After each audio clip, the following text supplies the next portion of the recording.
10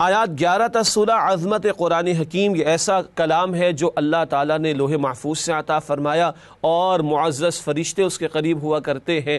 اس طرح کی عظمت قرآن حکیم کی اس مقام پر بیان ہوئی۔ آیات 17 تا 32 اللہ کے احسانات اور انسان کی ناشکری، یہ فصلیں اللہ عطا کرتا ہے، یہ اناج اللہ عطا کرتا ہے، یہ بارش اللہ برساتا ہے، غور کرو یہ سب کچھ دینے والا اللہ، مگر تم اس کی ناشکری کرتے ہو۔ آخر میں آیات 33 سے 42 احوال آخرت کا بیان، اور وہاں ذکر آ گیا کہ ہر ایک کو اپنی فکر لاحق ہوگی اور وہ اپنے سگے رشتہ داروں کو بھی بھلا دے گا۔ انسان دور بھاگے گا اپنے بھائی سے، اپنی ماں سے اور اپنے باپ سے اور اپنی بیوی اور اپنی اولاد سے، ایک فکر لاحق ہوگی کہ میں کسی طرح جہنم سے بچا لیا جاؤں۔ اللہ کل کی ہولناکیوں سے ہمیں بچائے، اور آج مہلت ہے، کل کی زندگی کی تیاری کی توفیق عطا فرمائے۔ اس کے بعد سورۃ التکویر کی آیات کا تجزیہ نوٹ کیجئے گا۔ سورۃ تکویر، اس کے بعد انفطار، اور پھر ایک سورت چھوڑ کر انشقاق۔ ان تین صورتوں کے بارے میں حدیث شریف میں آیا، جامع ترمذی کی روایت، کہ تم میں سے جو کوئی قیامت کے مناظر کو اپنی آنکھوں سے دیکھنا چاہے وہ سورۃ تکویر، انفطار اور انشقاق کا مطالعہ کر لے۔ آئیے سورۃ تکویر کا جائزہ آپ کے سامنے رکھتے ہیں۔ پہلی 14 آیات احوال قیامت کا بیان، یہ سورج کو لپیٹ دیا جائے گا، سمندر بھڑکا دیے جائیں گے، یہ حالات ہیں قیامت کے دن جو پیش آنے والے ہیں۔ اور پہلا مرحلہ یہ قیامت کی علامات اور قیامت کے واقعات کا برپا ہونا۔ اگلا مرحلہ انسانوں کو کھڑا کیا جائے گا، رب کے حضور ان کو پیش کیا جائے گا۔ علمت نفس ما احضرت، ہر کوئی جان لے گا وہ کیا لے کر آیا ہے۔ آیات 15 تا 29 رسول اکرم صلی اللہ علیہ وسلم کی سچائی کا بیان۔ مشرکین معاذ اللہ اعتراض کرتے، بھونڈے الزامات لگاتے، رب نے فرمایا کہ ایک بہت ہی معزز فرشتہ جبریل امین وہ لے کر آئے کلام محمد کریم علیہ السلام کے پاس، اور محمد کریم علیہ السلام نے سب کچھ پہنچا دیا، کوئی کمی نہیں کی۔ اللہ ہی کے آپ فرستادہ اور رسول ہیں، اور اللہ کے پیغام کو مکمل طور پر آپ نے بندوں تک پہنچایا ہے۔ اس کے بعد سورۃ الانفطار ہے، آئے اس کی آیات کا تجزیہ کرتے ہیں۔ پہلی 5 آیات قیامت کی نشانیوں کا بیان، آسمان پھٹے گا، ستارے جھٹ پڑیں گے، قبریں کھول دی جائیں گی، سمندر ابل پڑیں گے، اور علمت نفس ما قدمت واخرت، ہر کوئی جان لے گا اس سے کیا آگے بھیجا اور کیا پیچھے چھوڑا۔ آیات 6 تا 12 انکار جزا و سزا، کچھ لوگ وہ ہیں کہ جو ہے آخرت کو بھلائے بیٹھے ہیں اور کل کی پیشی کے لیے تیاری نہیں کر رہے۔ اللہ فرماتے اللہ نے یہ 2 فرشتے بٹھائے ہیں، کرامن کاتبین، سب کچھ لکھ رہے ہیں، مگر تمہارا حال ہے کہ تم جھٹلانے پر اڑے ہوئے ہو۔ آخر میں آیات 13 تا 19 جزا و سزا ہو کر رہے گی، اللہ کے سامنے پیش تو ہونا ہوگا، اور اس دن کیا ہوگا، لا تملک نفس لنفس شیئا، کوئی نفس کسی دوسرے نفس کے کام نہیں آئے گا، والامر یومئذ للہ، کل اختیار اس دن اللہ سبحانہ و تعالیٰ کے پاس ہوگا۔ اس کے بعد سورۃ المطففین ہے، اس کی آیات کا تجزیہ آپ کے سامنے رکھتے ہیں۔ پہلی 6 آیات ناپ تول میں کمی کرنے والوں کے لیے وعید یعنی ڈراوا بیان ہوا، اس پر ابھی منتخب آیات کے ذیل میں بات ہوگی انشاءاللہ۔ پھر آیات 7 تا 17 سرکشوں کے لیے بری سزا ہے، اور طرح طرح کے عذاب اللہ نے جھٹلانے والوں کے لیے تیار کر رکھے ہیں، ان کا بیان ہے۔ آیات 18 تا 28 نیکوکاروں کی بہترین جزا، اللہ کے نیک بندوں کے بہترین اور حسین انجام کا بیان ہے، اور وہاں ایسی شراب بھی انہیں ملے گی جس پر مہر لگی ہوئی ہوگی، مسک یعنی مشک کی، اور کئی نعمتیں اللہ سبحانہ وتعالی نے بیان فرمائی اپنے نیک بندوں کے لیے۔ آخر میں آیات 29 تا 36 مجرموں کا طرز عمل اور سزا، مشرکین و کفار اہل ایمان کا مذاق اڑاتے اور ان کے اوپر کومنٹس پاس کیا کرتے تھے، اور جب مسلمان نظر آتے ان کا مذاق اڑاتے تھے۔ اللہ فرماتے قیامت کا دن ہوگا، اللہ ایمان والوں کو موقع دے گا ان کفار اور مشرکین اور دین کے مخالفین اور اہل ایمان کا مذاق اڑانے والوں کا، ایمان والے مذاق اڑائیں گے، اللہ قیامت کے دن ایمان والوں کو یہ موقع عطا فرمائیں گے۔ اس کے بعد ناظرین کرام سورۃ المطففین کی منتخب آیات کا مطالعہ پیش خدمت ہے۔ آیات 1 تا 6 ناپ تول میں کمی کا انجام، ارشاد ہو رہا ہے وَيْلٌ لِّلْمُطَفِّفِينَ الَّذِينَ إِذَا اكْتَالُوا عَلَى النَّاسِ يَسْتَوْفُونَ وَإِذَا كَالُوهُمْ أَوْ وَّزَنُوهُمْ يُخْسِرُونَ أَلَا يَظُنُّ أُولَٰئِكَ أَنَّهُمْ مَبْعُوثُونَ لِيَوْمٍ عَظِيمٍ يَوْمَ يَقُومُ النَّاسُ لِرَبِّ الْعَالَمِينَ۔ ترجمہ، خرابی ہے ناپ تول میں کمی کرنے والوں کے لیے کہ جب لوگوں سے ناپ کر لیتے ہیں تو پورا پورا لیتے ہیں، اور جب ان کو ناپ کر یا تول کر دیتے تو کم کر دیتے ہیں۔ کیا یہ لوگ نہیں جانتے کہ مرنے کے بعد اٹھائے جائیں گے، یعنی ایک بڑے سخت دن میں جس دن تمام لوگ رب العالمین کے سامنے کھڑے ہوں گے۔ ناپ تول کی کمی صرف ترازو کے اندر نہیں ہوا کرتی، وہ رویوں میں بھی ہوتی ہے۔ ایک شخص اپنا حق تو لینا چاہتا ہے، فرض ادا نہیں کرنا چاہتا، یا اپنے لیے معیار کچھ اور ہے، دوسروں کے لیے معیار کچھ اور ہے، لینا پورا چاہتے، دینا نہیں چاہتے۔ سب سے بڑی ناپ تول کی کمی کہاں ہے؟ اللہ کی نعمتیں ساری استعمال کرنا چاہتے ہیں مگر اللہ کا شکر ادا نہیں کرتے، اللہ کے احکامات کی پیروی میں ڈنڈیاں مارتے ہیں۔ یہ سب سے بڑی ناپ تول کی کمی ہے۔ قیامت سامنے نہ ہو تو آدمی چھوٹے چھوٹے معاملات میں بھی ناپ تول کی کمی کرتا ہے۔ یاد رہے شعیب علیہ السلام کے قوم پر عذاب ناپ تول کی کمی کے جرم کی وجہ سے بھی آیا تھا۔ اس کے بعد سورۃ الانشقاق ہے، آئیے اس کی آیات کا تجزیہ آپ کے سامنے رکھیں۔ پہلی 5 آیات قیامت کی نشانیاں، ان کا تذکرہ ہے۔ آسمان جو ہے وہ پھٹ جائے گا، زمین شق ہو جائے گی، سب کچھ نکال کر باہر ڈال دے گی۔ پھر آیات 6 تا 19 اللہ کے سامنے حاضری پیش تو ہونا ہے، کتنی مشقتیں دنیا میں ہے، at the end of the day تمہیں قبر میں جانا کر اللہ کے سامنے کھڑا ہونا ہے۔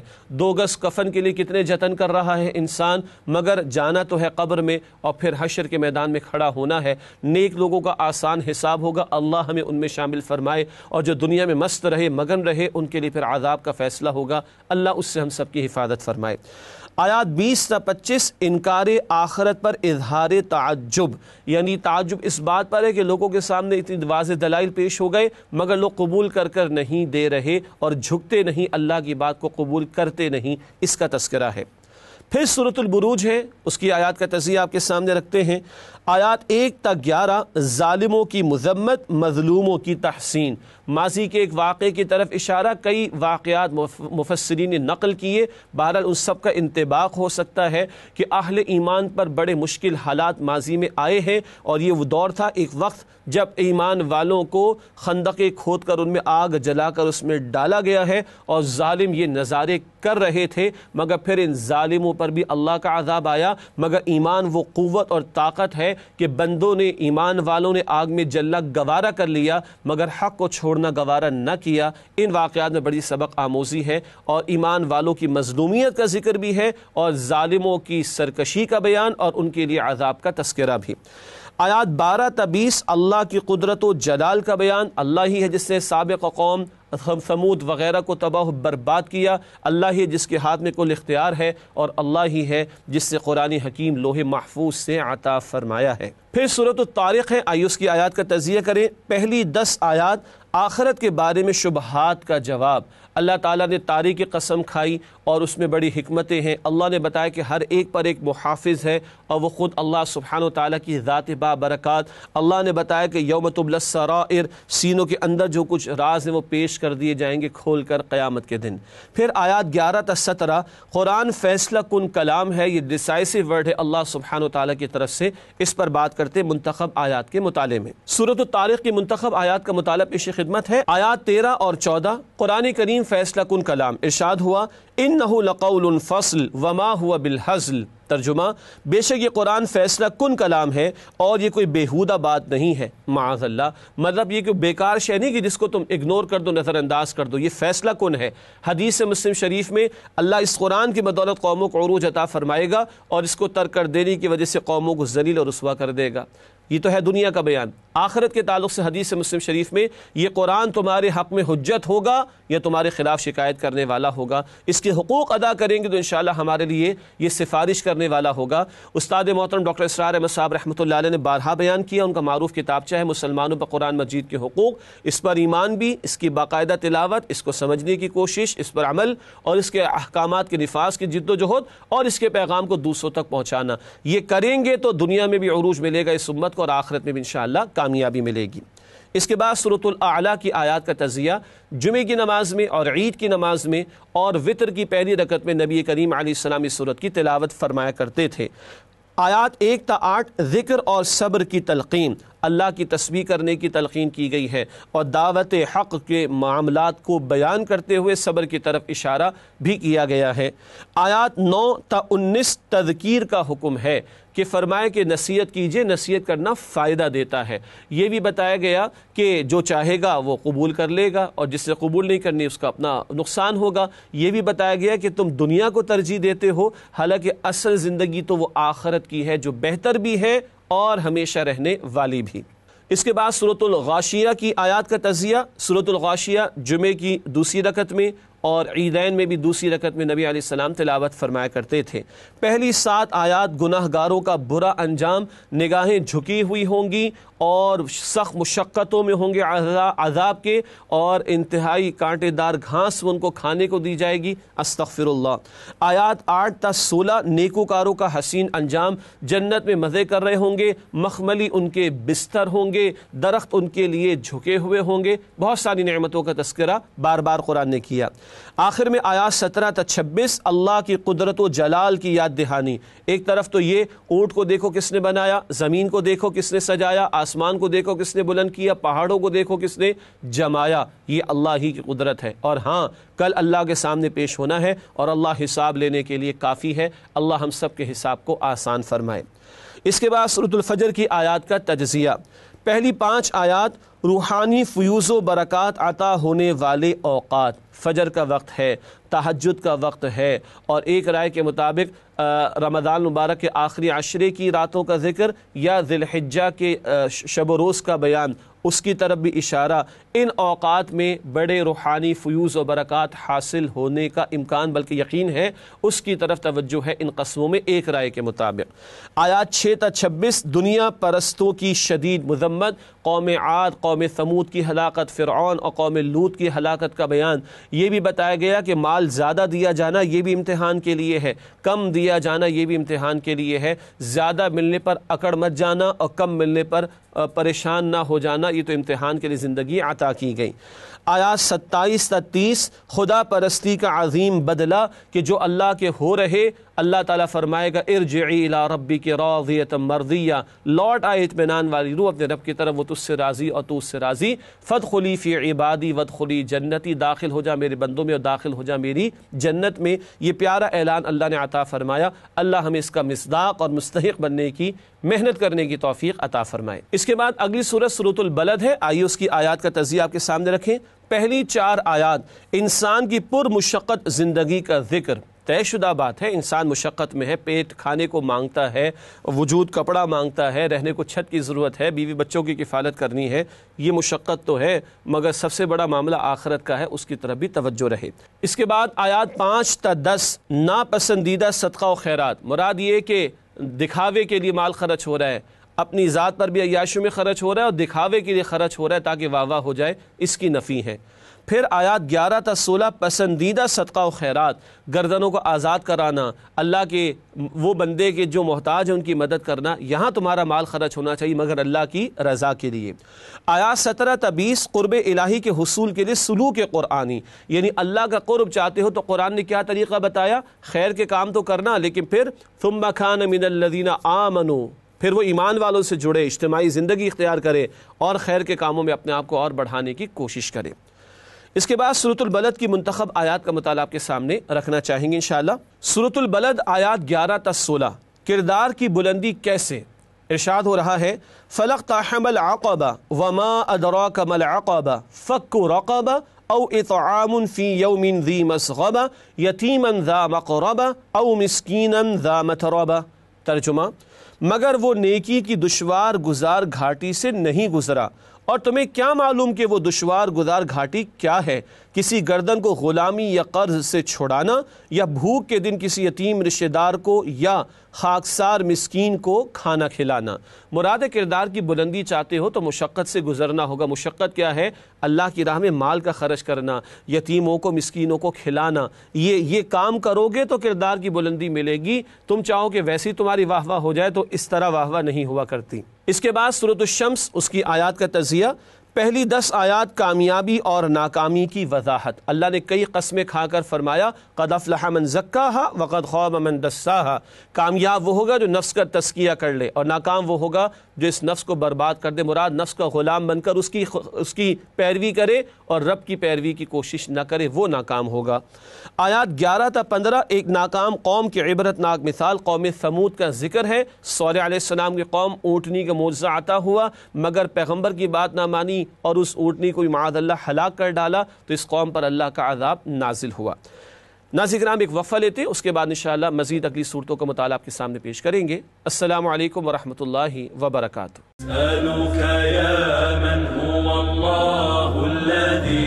السلام علیکم ورحمۃ اللہ وبرکاتہ۔ ناظرین کرام، تعلیمات قرآن سیریز میں آپ کو خوش آمدید کہتے ہیں، اور آج الحمدللہ قرآن حکیم کے آخری اور تیسرے پارے کے مضامین کا ہم تجزیہ آپ کے سامنے رکھ رہے ہیں۔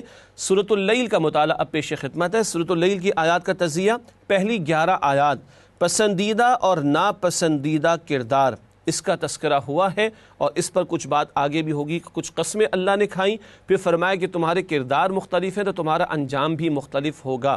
پھر پسندیدہ کردار اور ناپسندیدہ کردار کا بیان ہے، وہ آگے بھی آپ کے سامنے پیش ہوگی بات انشاءاللہ۔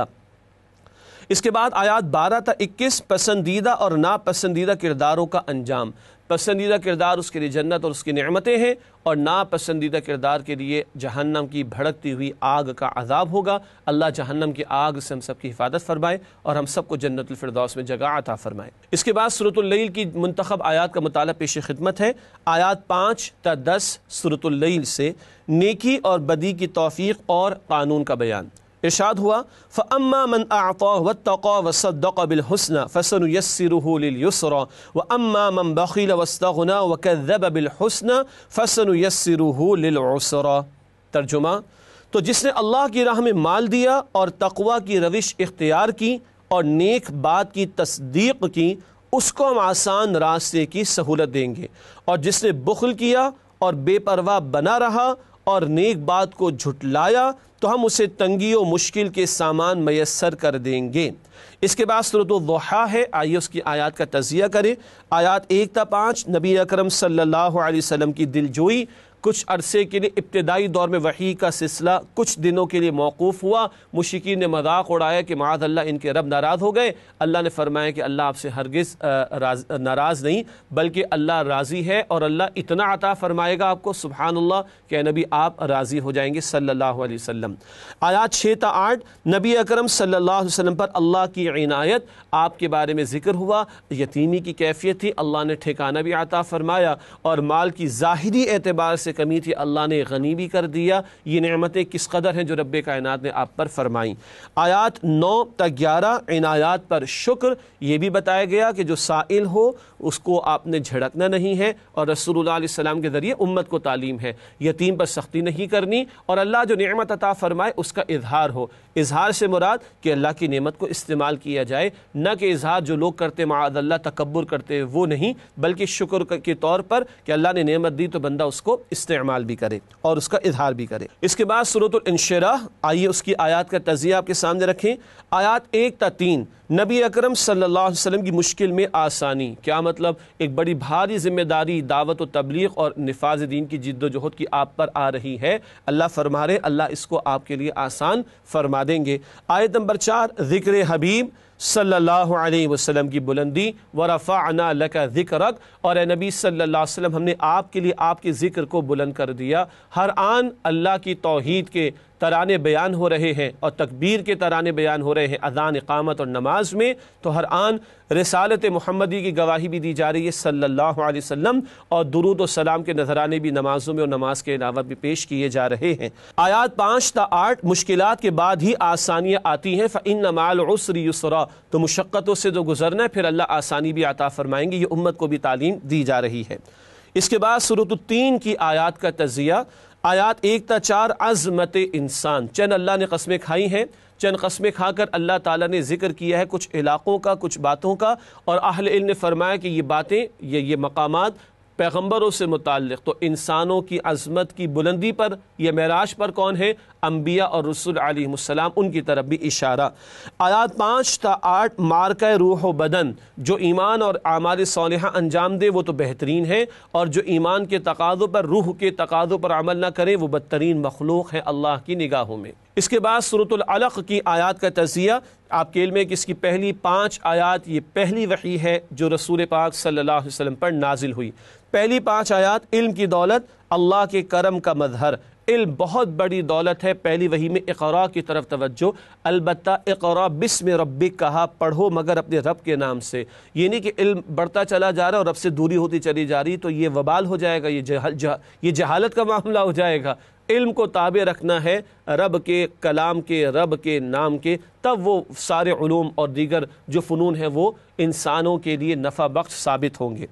آیات 6 تا 8 انسان کی سرکشی کا علاج خوف خدا۔ اللہ کا خوف دل میں نہ ہو تو انسان سرکشی پر اتر آتا ہے، اللہ کا خوف دل میں پیدا ہو، یہ پیغمبروں کی دعوت کا بنیادی نقطہ۔ آیات 9 تا 19 اللہ کا رعب و جلال، ایک اشارہ ہے کہ ابو جہل کی طرف بات بیان کی جا رہی ہے جو نبی پاک علیہ السلام کے خلاف سازشیں کرتا تھا، تو اللہ نے بھی جلالی انداز میں کہا کہ یہ لے آئے اپنے لشکر کے لوگوں کو، ہم بھی اپنے لشکر کو لے آئیں گے، تباہ و برباد کر دیں گے۔ یہ جلالی انداز سورۃ العلق کے آخر میں ہمارے سامنے آتا ہے۔ اس کے بعد سورۃ القدر کی آیات کا تجزیہ، شب قدر کا بیان، اب ہم جو واقف ہے سورۃ القدر میں ذکر آتا ہے۔ پہلی 3 آیات شب قدر کی عظمت و فضیلت، اس رات میں نزول قرآن ہوا اور یہ 1000 مہینوں سے افضل رات ہے۔ ماہ رمضان کے آخری عشرے کی طاق راتوں میں تلاش کرنے کی تلقین حدیث شریف میں آتی ہے۔ آیات 4 تا 5 شب قدر میں فیصلوں کا نزول، فرشتوں کا نزول ہوتا ہے، جبریل امین بھی آتے ہیں، بڑے فیصلے بھی ہوتے ہیں اور ان کی امپلیمنٹیشن فرشتوں کے حوالے کی بھی جاتی ہے۔ پھر سورۃ البینہ کی آیات کا تجزیہ، پہلی 4 آیات بینہ کی وضاحت اور افادیت، بینہ واضح دلیل، قرآن کو کہا گیا ہے اور رسول پاک علیہ السلام کی ذات بابرکات کو کہا گیا ہے۔ نظام دین بھی کتاب و سنت رسول سے مکمل ہوتا ہے صلی اللہ علیہ وسلم، اور واضح دلیل کتاب اور رسول اللہ کی ذات کو قرار دیا گیا یہاں پہلی 4 آیات میں۔ آیت نمبر 5 خالص دین کی وضاحت، اپنی اطاعت کو خالص کر لیا جائے اللہ کے لیے اور اس کی مکمل عبادت کی جائے، نماز قائم کی جائے، زکوٰۃ ادا کی جائے، یہ ہے خالص دین۔ نماز زکوٰۃ تک عبادت کا تصور موجود نہیں، یہ تو پلرز آف اسلام ہے۔ پوری زندگی میں اللہ کا بندہ بننا یہ عبادت کا وسیع تر تصور ہے جو یہاں خالص دین کے طور پر بیان ہوا۔ آیات 6 تا 8 کھرے اور کھوٹے کا انجام، ایمان لانے والے اور نیک اعمال کرنے والے بہترین مخلوق ہیں، ان کے لیے جنت کے نظارے بھی ہوں گے اور جنت میں بالفعل قیام بھی ہوگا، اور جو کفر پہ شرک پر اڑے رہے وہ بدترین مخلوق ہیں اور ان کا ٹھکانہ جہنم میں ہوگا۔ اللہ جہنم کی آگ سے ہم سب کی حفاظت فرمائے۔ پھر سورۃ الزلزال کی آیات کا تجزیہ، سورۃ الزلزال کی آیات کا تجزیہ، پہلی 5 آیات زمین کی کیفیت و کردار، زلزلے کی مانند بہت بڑے زوردار زلزلے سے زمین ہلا دی جائے گی اور اپنی خبریں بھی بیان کر دے گی، اپنے اندر سے بوجھ بھی نکال کر باہر ڈال دے گی اور اپنی خبریں کیا کچھ ہوتا رہا لوگوں کے اعمال پیش کر دے گی۔ آیات 6 تا 8 ہر انسان اپنا ہر عمل دیکھے گا، ذرہ برابر بھلائی ہے وہ بھی دیکھ لے گا، ذرہ برابر برائی ہے وہ بھی انسان دیکھ لے گا، سب کچھ پیش ہونے والا ہے۔ اللہم حاسبنا حسابا یسیرا، اے اللہ ہم سب کے حساب کو آسان فرما۔ پھر سورۃ العادیات کی آیات کا تجزیہ، پہلی 8 آیات انسان کی ناشکری کا بیان، اللہ نے گھوڑوں کی قسمیں کھائیں، عرب گھوڑوں سے واقف تھے اور دیکھو تمہارے ایک اشارے پر یہ میدان جنگ میں کود پڑتے ہیں، اتنا تمہارا ساتھ دیتے ہیں تمہارے ایک اشارے پر، حالانکہ تم ان گھوڑوں کے خالق بھی نہیں رازق میں نہیں، اور وہ اللہ جو تمہارا خالق اور رازق ہے تم اس کی کتنی نافرمانی کرتے ہو، کتنی ناشکری کرتے ہو، اس کی طرف توجہ دلائی گئی ہے۔ آیات 9 تا 11 نیت اور پوشیدہ رازوں کی جانچ پڑتال، وَحُصِّلَ مَا فِي الصُّدُورِ، سینوں کے راز بھی کھول کر پیش کر دیے جائیں گے۔ سورہ زلزال میں کیا تھا؟ ذرہ برابر بھلائی برائی پیش ہوگی، اب کیا ہے؟ اندر کی نیتیں بھی کھول کر پیش کر دی جائیں گی۔ اس کے بعد سورۃ القارعہ کی آیات کا تجزیہ، پہلی 4 آیات روز قیامت کی ہولناک آفت، القارعہ کھڑ کھڑانے والی، اللہ اکبر، اور کیا ہوگا؟ وَتَكُونُ الْجِبَالُ كَالْعِهْنِ الْمَنْفُوشِ، یہ پہاڑ روئی کی طرح اڑتے پھرے تمہیں دکھائی دیں گے، وہ ہولناکی ہے کل کی جو بیان کی گئی۔ آیات 6 تا 11 اعمال کی بنیاد پر اچھا اور برا انجام، جن کے اعمال کے وزن بھاری، نیکیاں زیادہ، وہ عمدہ زندگی میں ہوں گے، اللہ ہمیں ان میں شامل فرمائے، اور جن کے اعمال کے وزن ٹھیک نہیں ہیں، برائیاں زیادہ ہیں، وہ بہت ہی بھڑکتی ہوئی آگ میں ڈالے جائیں گے، اللہ تعالیٰ اس سے میری اور آپ کی ہم سب کی حفاظت فرمائے۔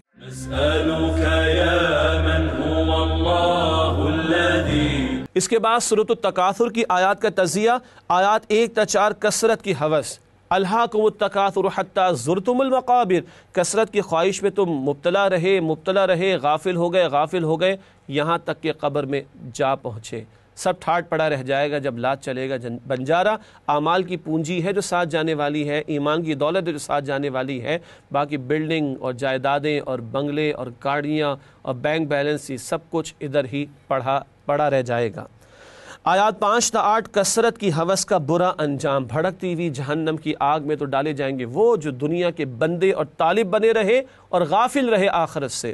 اور یہ بھی بتایا گیا ثم لتسألن یومئذ عن النعیم، لازماً تم سے کل نعمتوں کے بارے میں سوال کیا جائے گا۔ اس کے بعد سورۃ العصر ہے، میں آپ کے سامنے اس کا ترجمہ بھی رکھتا ہوں۔ بسم اللہ الرحمن الرحیم، والعصر ان الانسان لفی خسر الا الذین آمنوا وعملوا الصالحات وتواصوا بالحق وتواصوا بالصبر۔ ترجمہ، زمانے کی قسم یقیناً تمام انسان واقعی خسارے میں ہیں سوائے ان لوگوں کے جو ایمان لائے اور جنہوں نے نیک عمل کیے اور آپس میں ایک دوسرے کو حق کی وصیت کی اور ایک دوسرے کو صبر کی تاکید کی۔ اس کے بعد ناظرین کرام سورۃ الہمزہ، آئیے اس کی آیات کا تجزیہ کریں۔ آیات 1 تا 3 مال کا ڈھیر لگانے والوں کے لیے شدید مذمت اور وعید۔ وہ الذی جمع مالا وعددہ، بس مال جمع کر رہا ہے، مال کا ہی بندہ بنا ہوا ہے، اللہ کو فراموش کر دیا، اللہ کے احکامات کو فراموش کر دیا۔ شدید مذمت اور وعید بیان کی گئی ہے۔ آیات 4 تا 9 مال کا ڈھیر لگانے والوں کا انجام، وہ لوگ کہ جو مال کو جمع کر کے رکھیں، اللہ کی راہ میں خرچ نہ کریں، حلال حرام کی تمیز نہ ہو، آخرت کے لیے تیاری نہ کریں، ایسے لوگوں کے لیے کلا لینبذن فی الحطمہ، بھڑکتی ہوئی آگ میں ان کو ڈالا جائے گا۔ اللہ تعالی ہم سب کو اس سے محفوظ رکھے۔ سورۃ الفیل، ہاتھی والوں کے برے انجام کا بیان۔ سیرت کا نقطہ کیا ہے؟ نبی مکرم علیہ السلام کی ولادت سے 50 یا 55 دن پہلے یہ واقعہ پیش آیا، تو ایک بہت اہم واقعہ پیش آ گیا، ہاتھی والوں کا انجام، اور اسی کے ساتھ نبی مکرم علیہ السلام کی ولادت کا موقع۔ تو آپ کی ولادت کب ہوئی؟ سیرت کا نقطہ اس سال جب ہاتھی والوں کا واقعہ پیش آیا تھا۔ بسم اللہ الرحمن الرحیم، الم تر کیف فعل ربک باصحاب الفیل الم یجعل کیدہم فی تضلیل وارسل علیہم طیرا ابابیل ترمیہم بحجارۃ من سجیل فجعلہم کعصف مأکول۔ ترجمہ، کیا تم نے نہیں دیکھا کہ تمہارے پروردگار نے ہاتھی والوں کے ساتھ کیا کیا؟ کیا ان کی تدبیر ضائع نہیں کر دی اور ان پر غول کے غول پرندے بھیجے جو ان پر پکی ہوئی مٹی کی کنکریاں پھینکتے تھے تو ان کو ایسا کر دیا جیسے کھایا ہوا بھس۔ اس کے بعد سورہ قریش ہے، قریش پر اللہ کے احسانات کا ذکر۔ سیرت النبی کا نقطہ کیا ہے؟ کس خاندان سے، کس قبیلے سے تھے؟ تو آپ قریش سے تعلق رکھتے تھے، قریش کے قبیلے، اور بنو ہاشم کی شاخ میں آپ صلی اللہ علیہ وسلم کی ولادت ہوئی۔ سورہ قریش، بسم اللہ الرحمن الرحیم، لإیلاف قریش ایلافہم رحلۃ الشتاء والصیف فلیعبدوا رب ھذا البیت الذی اطعمہم من جوع وآمنہم من خوف۔ ترجمہ، قریش کے مانوس کرنے کے سبب، یعنی ان کو جاڑے اور گرمی کے سفر سے مانوس کرنے کے سبب، تو لوگوں کو چاہیے کہ اس نعمت کے شکر میں اس گھر کے مالک کی عبادت کریں جس نے ان کو بھوک میں کھانا کھلایا اور خوف سے امن بخشا۔ اس کے بعد سورۃ الماعون، جزا و سزا کو جھٹلانے والے پست کردار کا بیان۔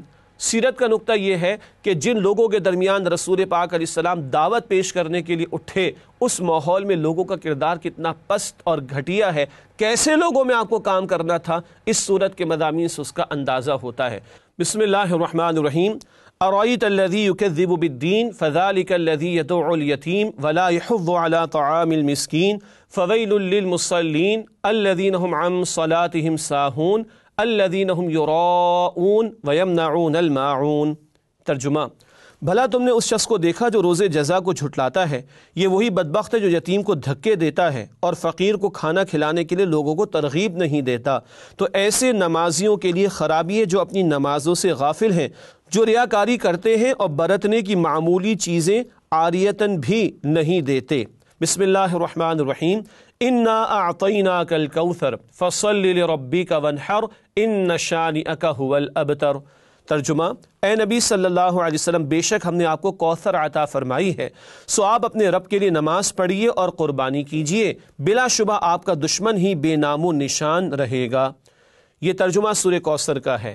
کیا بلندی کوثر عطا فرمائی، اس سے مراد نہر کوثر وہ تو جنت میں ہے، اور اس سے ایک مراد خیر کی کثرت۔ ختم نبوت آپ پر ہوئی، قرآن جیسا عظیم کلام آپ کو عطا کیا گیا، دین کی تکمیل آپ پر ہوئی، سب سے بڑی امت آپ کی، کتنے ہی آپ کے درجات کو بیان کیا گیا، مقام محمود کا اعلان، آپ کے ذکر کی بلندی کا اعلان، یہ ساری کثرتیں ہیں خیر کی جو آپ علیہ السلام کو عطا کی گئی۔ رہی آپ کے دشمن، وہ بے نام و نشان رہیں گے۔ بقول سید ابو الاعلیٰ مودودی رحمۃ اللہ علیہ کے، ایک شخص آج زمین پر نہیں جو جو ابو لہب کا جو مذاق اڑاتا تھا معاذ اللہ کہ اس سے اپنی نسبت پیدا کرے یا قائم کرنے کی کوشش کرے، اور یہاں کروڑوں اور اب 2 ارب کے قریب مسلمان ہیں جو نبی مکرم صلی اللہ علیہ وسلم کی روحانی اولاد ہونے اور ان کی امتی ہونے میں فخر محسوس کرتے ہیں۔ اس کے بعد سورۃ الکافرون، کافروں کے لیے اعلان براءت۔ سیرت کا نقطہ یہ ہے کہ آپ صلی اللہ علیہ وسلم کی دعوت کیا تھی؟ آپ کی دعوت توحید پر مبنی اور کفر اور شرک کے رد پر مبنی ہے۔ اس دعوت دین کا بیان، دعوت حق کا بیان سورہ کافرون۔ بسم اللہ الرحمن الرحیم، قل یا ایھا الکافرون لا اعبد ما تعبدون ولا انتم عابدون ما اعبد ولا انا عابد ما عبدتم ولا انتم عابدون ما اعبد لکم دینکم ولی دین۔ ترجمہ: اے پیغمبر صلی اللہ علیہ وسلم، ان منکرین اسلام سے کہہ دیجئے کہ اے کافرو، میں ان بتوں کی عبادت نہیں کرتا جن کی تم عبادت کرتے ہو، اور نہ تم اس اللہ کی عبادت کرنے والے ہو جس کی میں عبادت کرتا ہوں، اور نہ میں ان بتوں کی عبادت کرنے والا ہوں جن کی تم عبادت کرتے ہو، اور نہ تم اللہ کی عبادت کرنے والے ہو جس کی میں عبادت کرتا ہوں۔ تمہارے لیے تمہارا دین ہے اور میرے لیے میرا دین۔ 2 ٹوک بات، کوئی کمپرومائز حق و باطل کے درمیان نہیں ہو سکتا۔ ڈنکے کی چوٹ پر توحید کا اعلان اور شرک اور کفر کی نفی، یہ دعوت محمدی ہے صلی اللہ علیہ وآلہ وسلم۔ اس کے بعد سورۃ النصر، نبی اکرم صلی اللہ علیہ وسلم کے مشن کی کامیابی کا اعلان۔ بسم اللہ الرحمن الرحیم، اذا جاء نصر اللہ والفتح ورأیت الناس يدخلون فی دین اللہ افواجا فسبح بحمد ربک واستغفر انہ کان توابا۔ ترجمہ: جب اللہ کی مدد آپ پہنچی اور فتح حاصل ہو گئی اور آپ دیکھیں کہ لوگ فوج در فوج اللہ کے دین میں داخل ہو رہے ہیں، تو آپ اپنے پروردگار کی حمد کے ساتھ اس کی تسبیح کیجئے اور اس سے مغفرت طلب کیجئے، بے شک وہ بڑا توبہ قبول فرمانے والا ہے۔ اس کے بعد سورۃ اللہب، گستاخ رسول کے لیے شدید ترین وعید کا ذکر۔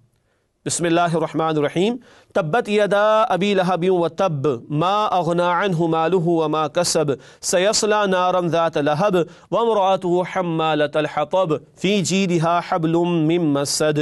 ترجمہ: ابو لہب کے دونوں ہاتھ ٹوٹ گئے اور وہ ہلاک ہو گیا، اس کا مال اور جو کچھ اس نے کمایا وہ اس کے کچھ کام نہ آیا، وہ عنقریب بھڑکتی ہوئی آگ میں داخل ہوگا، اور اس کے ساتھ اس کی بیوی بھی جو ایندھن اٹھانے والی ہے، اس کی گردن میں مونج کی بٹی ہوئی رسی ہوگی۔ سیرت النبی کا نقطہ اس صورت میں یہ ہے کہ آپ صلی اللہ علیہ وسلم کی دعوت اور آپ کے دین اور آپ کے دشمنوں کا انجام کیا ہوا۔ ابو لہب کے لیے اعلان کہ اس کے لیے لعنت ہے اور اس کے لیے ہلاکت ہے، دنیا میں بھی بدترین موت اس کی واقع ہوئی، اور پھر کل بھڑکتی ہوئی آگ میں جہنم میں ڈالا جائے گا۔ یہ گستاخ رسول اور دشمنان دین کا انجام قرآن بیان کر رہا ہے۔ یہ بھی پتہ چلا یہ بھی اور اس کی بیوی دونوں دشمن تھے۔ بدترین جوڑا ہے ہسٹری کے اندر کہ جن دونوں کے لیے عذاب کا بیان اللہ سبحانہ و تعالیٰ نے قرآن میں عطا کیا۔ ایک حساس نقطہ سمجھنے کا یہ ہے کہ ابو لہب رشتہ دار ہے، آپ کا سگا رشتہ دار ہے، مگر ایمان پر نہیں ہے تو کسی کام کا نہیں یہ رشتہ۔ اس کے بعد سورۃ الاخلاص، اللہ کے یکتا ہونے کا بیان۔ آپ صلی اللہ علیہ وسلم کی دعوت کا لب لباب کیا ہے؟ وہ دعوت توحید ہے، اور اللہ کا بڑا جامع تعارف اس مقام پر۔ بسم اللہ الرحمن الرحیم، قل هو اللہ احد اللہ الصمد لم یلد ولم یولد ولم یکن لہ کفوا احد۔ ترجمہ: کہہ دیجئے وہ اللہ یکتا ہے، اللہ سب سے بے نیاز ہے، نہ وہ کسی کا باپ ہے اور نہ کسی کا بیٹا، اور کوئی اس کا ہمسر نہیں۔ یہ اللہ کی تعریف اور توصیف کا بیان، اور اللہ ہی کی ذات ہے کہ جس کے بارے میں یہ کہا جا سکتا ہے، ورنہ ہر کوئی مخلوق ہے، اللہ ہی کی ذات وہ خالق، کوئی اس کا ہمسر اس کے برابر نہیں۔ سورہ اخلاص اللہ کے نبی علیہ السلام کو بڑی محبوب تھی، اور سورہ کافرون بھی، چنانچہ وتر کی دوسری رکعت میں کافرون اور وتر کی تیسری رکعت میں سورہ اخلاص، فجر کی 2 سنتوں میں، مغرب کی 2 سنتوں میں، اور طواف کے بعد کی 2 رکعتوں میں کافرون اور اخلاص کی تلاوت نبی علیہ السلام فرمایا کرتے تھے۔ اس کے بعد قرآن حکیم کی آخری 2 صورتیں، اس میں پہلے سورۃ الفلق، خارجی شرور سے حفاظت کے لیے دعا۔ بسم اللہ الرحمن الرحیم، قل اعوذ برب الفلق من شر ما خلق ومن شر غاسق اذا وقب ومن شر النفاثات فی العقد ومن شر حاسد اذا حسد۔ ترجمہ: کہہ دیجئے میں پناہ میں آتا ہوں صبح کے رب کی، ہر اس چیز کے شر سے جو اس نے پیدا کی ہے، اور رات کی تاریکی کے شر سے جب کہ وہ چھا جائے، اور گرہوں میں پھونکنے والیوں کے شر سے، اور حسد کرنے والے کے شر سے جب وہ حسد کرنے لگے۔ یہ ہے وہ شرور جو باہر سے حملہ آور ہوتے ہیں، رات کی تاریکی کا شر، جادو ٹونے کا شر، حاسد کا شر، ان سے بچنے کے لیے اللہ کی پناہ میں آنے کی التجا کرنا اور اس سے دعا کرنے کی تلقین کی گئی ہے۔ اس کے بعد آخری صورت، آخری پارے کی قرآن حکیم کی سورۃ الناس، داخلی شرور سے حفاظت کی دعا۔ بسم اللہ الرحمن الرحیم، قل اعوذ برب الناس ملک الناس الہ الناس من شر الوسواس الخناس الذی یوسوس فی صدور الناس من الجنۃ والناس۔ ترجمہ، کہہ دیجئے میں پناہ میں آتا ہوں لوگوں کے پروردگار کی، سب انسانوں کے بادشاہ کی، سب لوگوں کے معبود برحق کی، بار بار وسوسہ ڈالنے والے اور پیچھے ہٹ جانے والے کے شر سے، جو لوگوں کے دلوں میں وسوسہ ڈالتا ہے، خواہ وہ جنوں میں سے ہو یا انسانوں میں سے۔ شیطان ہے جو وسوسے ڈالتا ہے، پھر اس کی پارٹی جنات انسان دونوں میں سے۔ یہ جو اندر کے شرور ہے، ان سے بچنے کی دعا کرنے کی تلقین سورۃ الناس میں ہمارے سامنے تمام نمازوں کے بعد، فرض نمازوں کے بعد بھی اور رات کو سوتے ہوئے بھی اس سورہ فلق اور سورہ ناس کی تلاوت کی تلقین اللہ کے رسول علیہ الصلوۃ والسلام نے فرمائی ہے۔ ناظرین کرام، الحمدللہ یہ صورتوں کا بیان کسی درجے میں مکمل ہوا۔ اب بالکل آخر میں ہمیشہ کی طرح ایک فرمان نبوی صلی اللہ علیہ وسلم پیش خدمت ہے۔ سوائے دو آدمیوں کے کسی پر رشک کرنا جائز نہیں۔ ایک وہ آدمی جسے اللہ نے قرآن عطا کیا، پس وہ اس کے ساتھ رات و دن کی گھڑیوں میں قیام کرتا ہے، اور دوسرا وہ آدمی جسے اللہ نے مال و دولت سے نوازا تو وہ اسے اللہ کی راہ میں رات اور دن کی گھڑیوں میں خرچ کرتا ہے۔ صحیح مسلم کی روایت۔ اللہ اسی طرح ہم سب کو قرآن کے لیے قبول فرمائے کہ ہم دن رات اس قرآن سے جڑنے والے اور اس قرآن کے حقوق کو ادا کرنے والے اور اس قرآن کے تقاضوں پر عمل کرنے والے بنے۔ آمین یا رب العالمین۔ وآخر دعوانا ان الحمد للہ رب العالمین، والسلام علیکم ورحمۃ اللہ وبرکاتہ۔ نسألك يا من هو الله الذي